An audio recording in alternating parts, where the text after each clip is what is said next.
Welcome to another edition of EFNL Insight. First one in quite a few weeks. And we've got the original crew back in, Ryan Long with Blake Tennant. Blake, it's an exciting time of the year, very busy time of the year. Senior Women's, the final starts this week, which is super exciting. But we've also got the final rounds of the home and away season for the Senior Men's, including Division 3 Round 18 this weekend.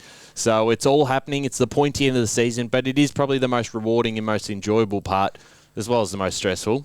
Yeah, it is. It is. Good to be back on an Insight. Just had a little bit of a, I'll say, a mid-season break. Maybe you would say that. Yeah, just had a little bit of a mid-season. You're a busy man. You've been boxing with Jared Bayless. Yes, I have. Classes, so you haven't been able to get in as much. Yeah, shout out to 1-2 Boxing down at Mitcham. Been there a few times. So it's where I'm. Yeah, currently doing that, but... how have you been? For those who haven't seen you for a while, what's been going on? Oh, not much. I think it's the same old usual stuff that I do. Been finished up with the basketball job, so there you go. So you'll be seeing me and annoying... very good. Being a pest, as you say, Ryan, as well. But no, it's all been well. What about yourself? I know you've been busy. Yep. But you hanged up on me this morning. I thought something was up. So I hung up on you this morning. Yeah, on the phone call. So I thought, I was out at Eastland actually there today. You go. That brings up why we're talking about Eastland. Well, great segue, because we are going to start with this, because an exciting new opportunity, and with our partnership through Eastland and Ringwood Mazda, we are giving you the chance to win a brand new Mazda CX-3 valued at $32,990 just by shopping at Eastland, Blake. Even better, your nominated EFNL club could also win $10,000 in cash. So, how good's that, Blake? You spend $100 at Eastland in one day, upload your receipt, and you can win a car for yourself, but $10,000 for your choice of club. And this runs from August 1st to September 24. You can enter now at eastland.com.au. Terms and conditions apply. Blake, I know you've had a new car recently, but very good Ringwood Mazda car, great opportunity, and $10,000 for your own club. Yep. I know you're, as part of the media team, you're impartial, but you do have your own club. I do have my own club. Everyone's pretty aware of that. Yeah, I hope so. Opportunity, you going to enter the competition? Might have to. $100, yeah, I could probably spend something $100 down at Eastland. Can even be the groceries at Coles or Woolies. Can we go down to Hoyts? Is that all right? Yes, I think so. Yep. Go on a nice date. Oh, there you go. You can take someone out to Hoyts Eastland, and just make sure to upload your receipt at eastland.com.au. But should be nice. I do tend to go to Eastland, but not too much, unfortunately. Just live a bit too far away. But, now that the competition and I want to win a new car, that'll be nice. Yeah, absolutely. A very good car, Mazda CX-3, a great opportunity. And you've seen my car out there, the state of that at the moment. I think you need a new car. I think I'll be... so I think you need to go to Eastland. Yeah, I certainly will be. We'll follow... Did you go? I heard you were down there today. Surely you spent $100 there today. I didn't get to shop today. I'm very busy at the moment. But look, I can do my groceries down there. That's always more than $100. Yep. I've got my partner's birthday coming out on August 31st, so a chance to spend $100 at Eastland and into the running as well. There you go. Timed it really nicely for you. Absolutely. So I want to hear on our next show that you've been to Eastland and looking after our terrific sponsor that do terrific things for us. So, yeah. Absolutely. Both Eastland and Ringwood Mazda, great to be partnered with them, and a great opportunity for you to get on board. A bit more information there on the screen if you need to screenshot anything. But looking forward to seeing how that all plays out. Of course, we've got quite a few things to talk about. Where do you want to start? Well, we've got obviously the games on the weekend and the senior men's game. What a fantastic finish from the Scoresby Football Club. They got across the line from Donvale in a top-of-the-table clash, centenary day for Scoresby, 11-12-78 to 9-14-68. We're going to play some of the highlights from the final quarter, because this was a game that, up until three-quarter time, was dominated by Donvale, and 6 goals in 11 minutes, Blake, from Scoresby saw him pull off a famous win, and a special one, the centenary comeback. I actually watched this on YouTube, because obviously I was out and about yesterday doing some stuff on Saturday. Sorry, not yesterday. But I was there. I was watching on YouTube, and when they kicked those 3 first goals, I'm like, they might win this here. And Yeah, that just shows, to the competition, that's a statement win for Scoresby as well. So, no, that's a big win. And, they tied with Donvale, just percentage, of course, lacking a bit there. So, big win for the Magpies and Scoresby. But Donvale, we've got to ask those questions again, don't we? Because it's kind of like the Donvale evolved, Ryan, where you look at the grand final last year, they were up by probably, I'd say, the same similar margin, and they just lost that one. So they would have got probably 4 goals up in the grand final. Yeah, that's what I mean. It's sort of the Donvale evolved, which I had to eliminate. Even like the last game, because we did the start of the year game, and I think Scoresby were down by 50, and they only lost by 20. Yeah, that's a good point. I don't know if it's a concerning time to be Donvale right now. Like, that's just how... Yeah. I know they've been the benchmark team yet again, and they've been the benchmark team for the last 3-4 years now. So...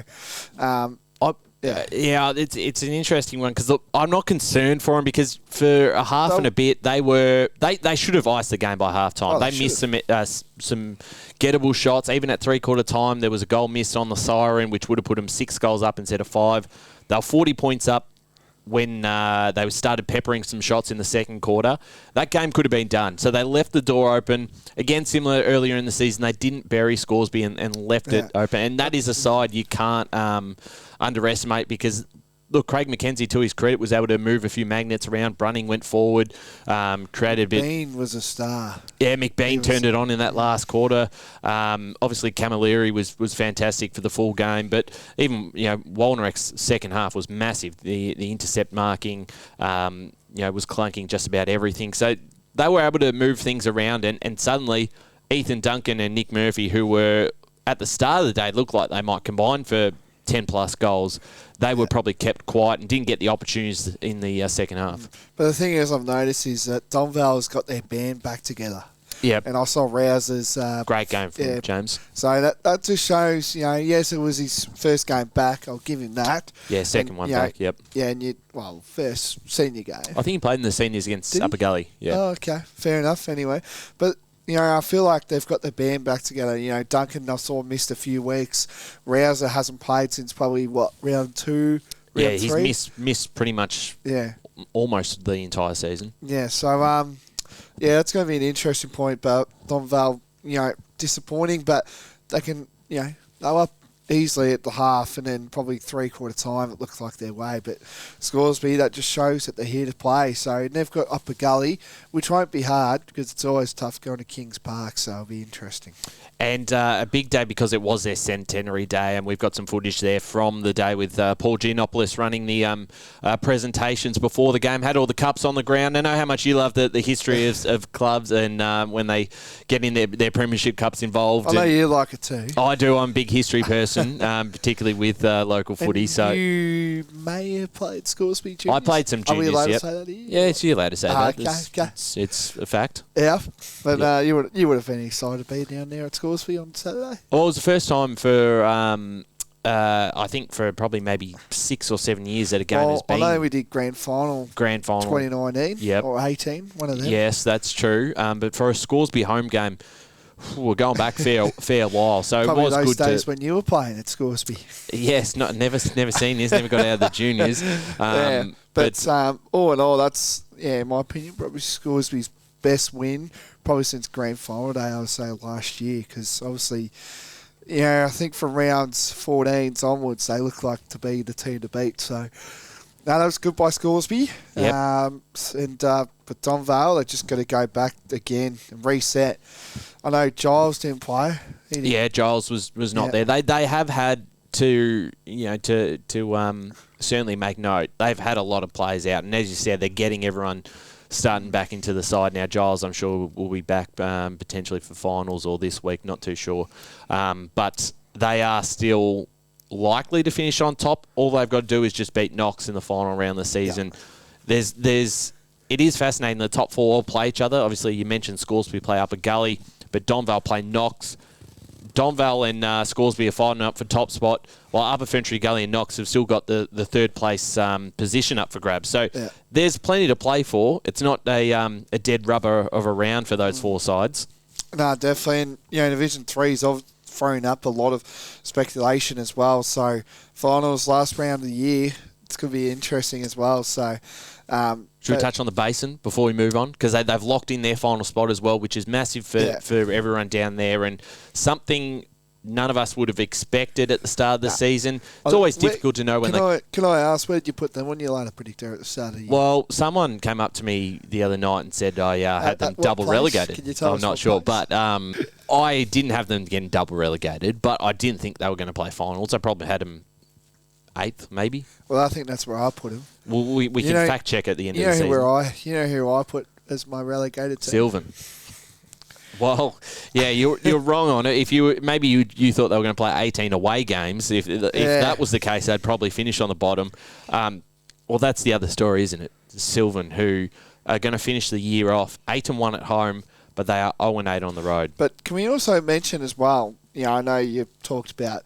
We're going to talk about the Basin. I'll just state my states on the Basin. Yep. I'm very happy with how they're tracking, young team into the finals under Joel Perry. And I think Joel Perry's done a terrific job with this young group, which is really exciting for the future of the Basin Footy Club. And seeing them playing finals is just terrific. But what's your states just before I say? Well, for the Basin, not only...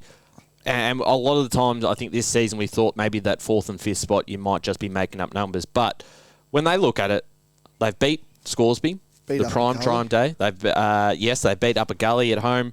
They've now beat Knox away from home. So that's another box, or 2 boxes in one, that they can beat a good side. Not at Batterham, where obviously the finals are going to be at Jubilee and East Ringwood Reserve. So they won't have those. Round could haunt them a little bit, mate.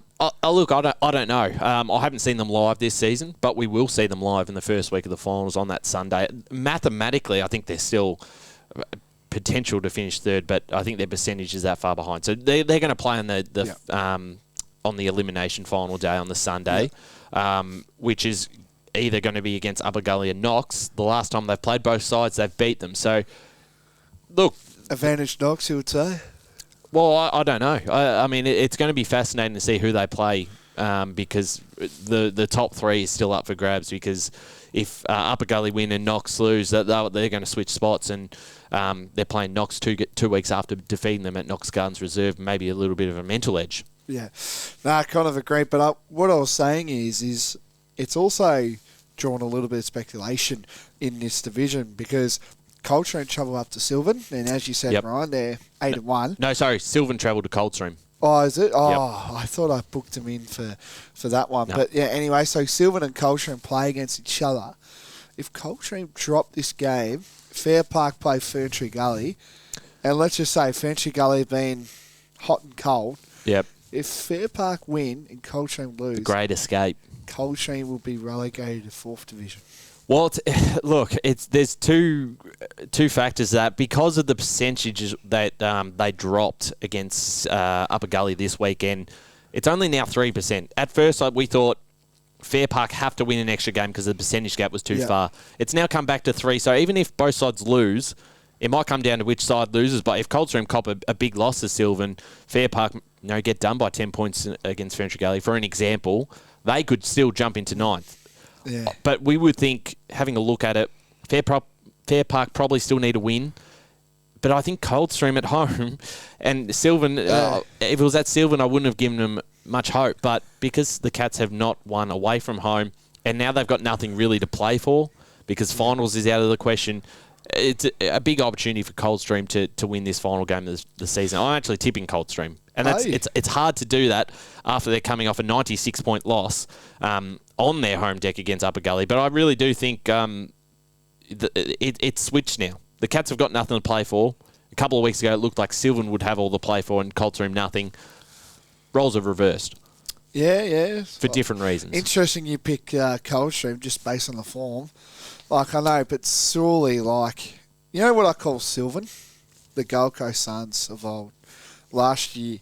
Because I think Gold Coast, when they travelled, they only won 1 game out of their whole travel games. That was against the Bombers, wasn't it? After the siren. Yeah, that was the only game they won on the road. And then they won every game at home except bar 1. Yeah. So That's what I call Sylvan, the Gold Coast Cats. Well, Might start calling them.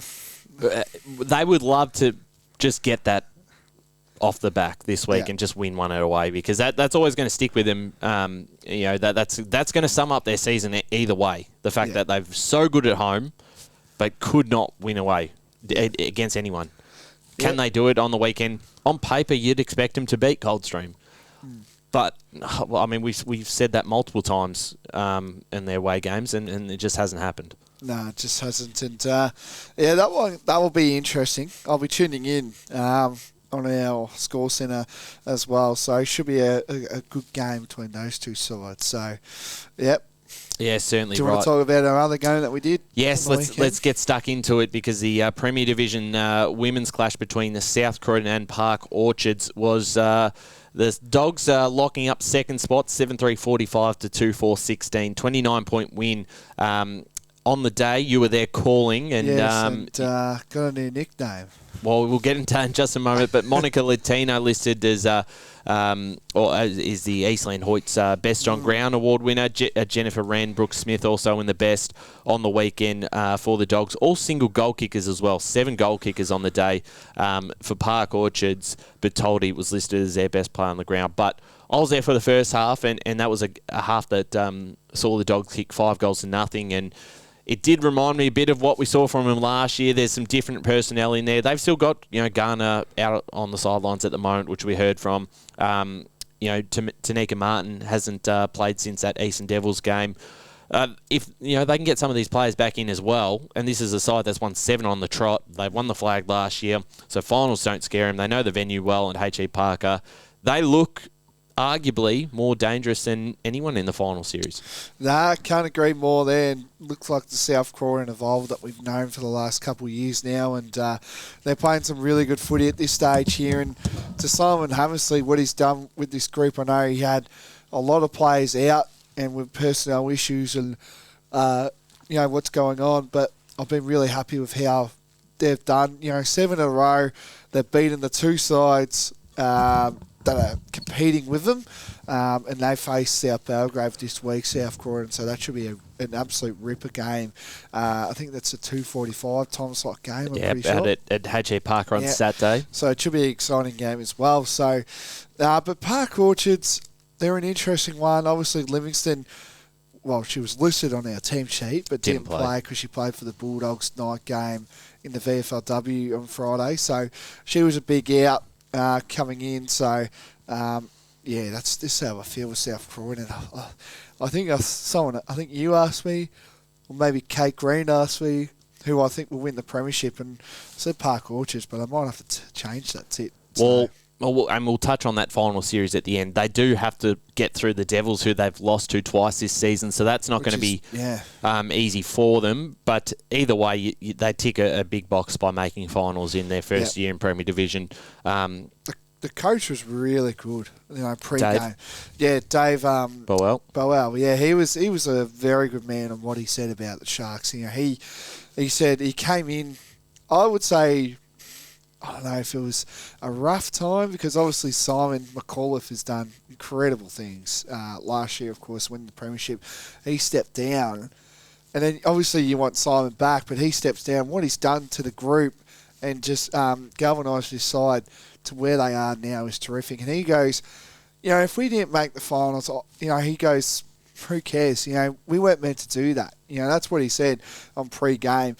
And he goes, he's ticked off all the expectations, away, because obviously, they're playing in finals. So no one rarely ever. I mean, even you can look at the men's comp as well. I know East Ringwood did it in the men's, and we're out first week of the finals. But it is very hard to go from Div 1 to Prem and then instantly. Mitchell. It is extremely hard to make it and then consolidate your spot. Even the Basin and Bronya, who both went up at the same time, Whitehorse a year prior. Basin and Bronya haven't played finals yet in that division. Basin obviously having a tough year this season. So it is super hard, and they've done a fantastic job. Yeah. Can they win a final? I think they can. I'm not sure if they're going to be able to do it, but either way, it is ticking the box. You mentioned what's the Whispers? Is that what? Where's this come from again? The Hammer did it again. He's doing his old tricks again. I don't know how this has come back. I thought it was dead and buried, gone. It was that day at Chancellor Park, obviously. He overheard it, and I think it's just back again, and I feel like finals time. Because I don't know if you saw South Croydon's Facebook page. If you can, check that one out. Because we'll see if we can link this in. Yeah, because he did a shout-out to me on their weekly recap video that they do. So you keep an eye on those South Croydon videos. Well, I've been on the last two. Yes, yeah. I've got on the last two. But, you as well. But I talked about Brendan Allen's ice cream joke that he told me the other day. And you even know what ice cream store he goes to in Hawthorn, don't you? I know it's in Hawthorn. I don't know the store. Okay. He showed me the store on the Facebook page. So if you can, listeners, go on South Croydon's Facebook page and look up South Croydon Footy Club, and then you'll see his recent posts of him going to the ice cream. How many more ice creams for Brendan Allen this year? Well, they've got Vermont this week. They've got Berwick, then Vermont, and they finish with Noble Park. I can see potentially he'll be getting 3 ice creams. 3 ice creams.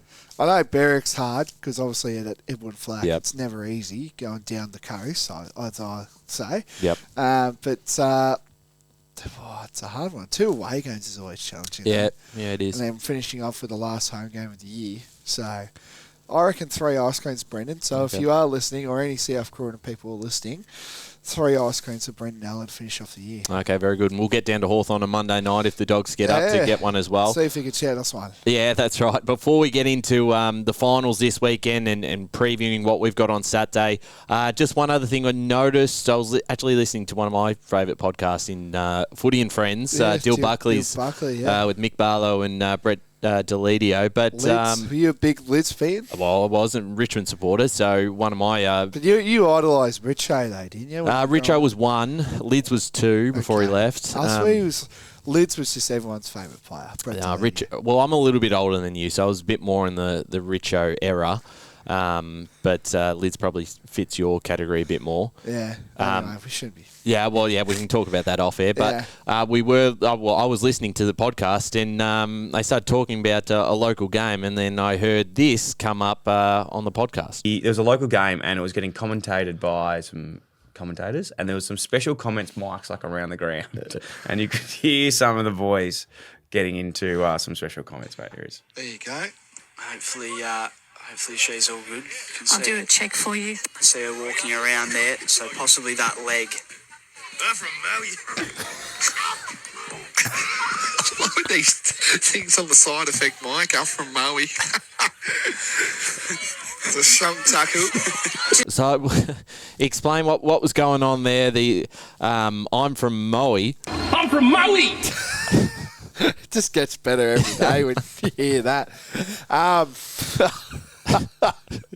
Well, like I was obviously, calling the game, trying to. I think someone got injured. I don't know which player from. I think it was Park Orchard's got one of the players got injured. And I just hear on the effects, Mark. I'm from Maui. Play it again if you can. There you go. I heard that on the FX, Mark, so I started chucking up laughing. Oscar's like looking, the same thing. And then obviously Kate Green on the boundary. That's the bit where I kind of go, oh no. Kate unfortunately didn't know what the Maui... From the old footy show, Collingwood Nuffy. Yeah, no, it was Sam Newman did the old street talk. And then the Mitchum senior boys, I don't know what names they are. I just hear him go, I'm from Maui. So I started chucking up laughing. I want to know who this guy is as well. We'll see if that comes up again on the weekend. It's good. All right, we're going to take a quick break here, and then we're going to jump into, is the furnace back? Might be. Okay, we'll see after the break, as well as a finals preview for the senior women's and a look ahead to the Eastland match of the round on Saturday.